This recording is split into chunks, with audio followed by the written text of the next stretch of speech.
আসসালামু আলাইকুম প্রিয় বন্ধুরা।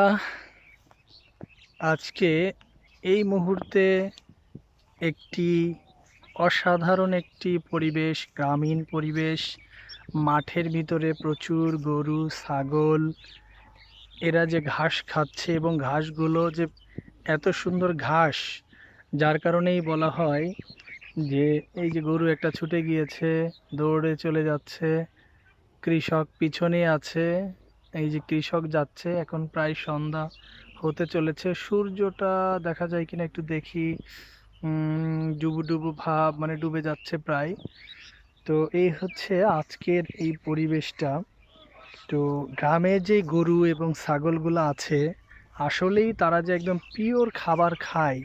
তাদের খাবারগুলা যে একদম প্রাকৃতিক খাবার, যে ঘাসগুলা তারা পেয়ে থাকে, যেটা বড় বড় খামারিতে অথবা দেখা যায় যে শহরের আশেপাশে যেগুলো থাকে তারা এই খাবারগুলো হয়তো পায় না।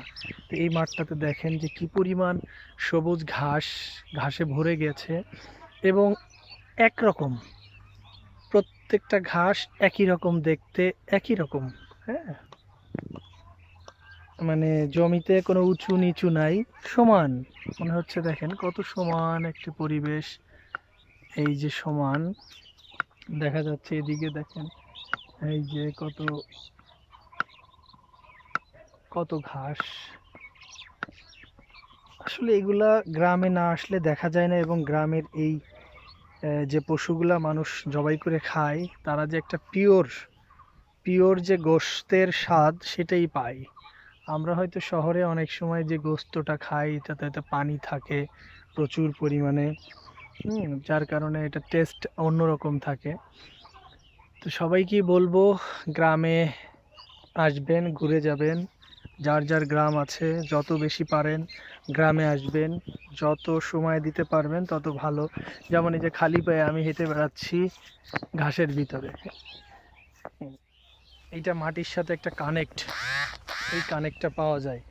এটা শহরে আসলে কোনোভাবেই সম্ভব নয়।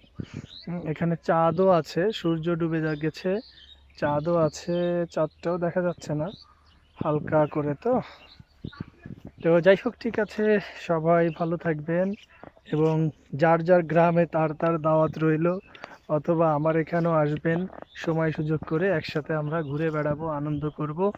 প্রত্যেকের জন্য দাওয়াত রইলো এবং সকলের জন্য সুস্বাস্থ্য ও শুভকামনা রইলো। আমি বিদায় নিচ্ছি। আসসালামু আলাইকুম। ভালো থাকবেন, সুস্থ থাকবেন সবাই।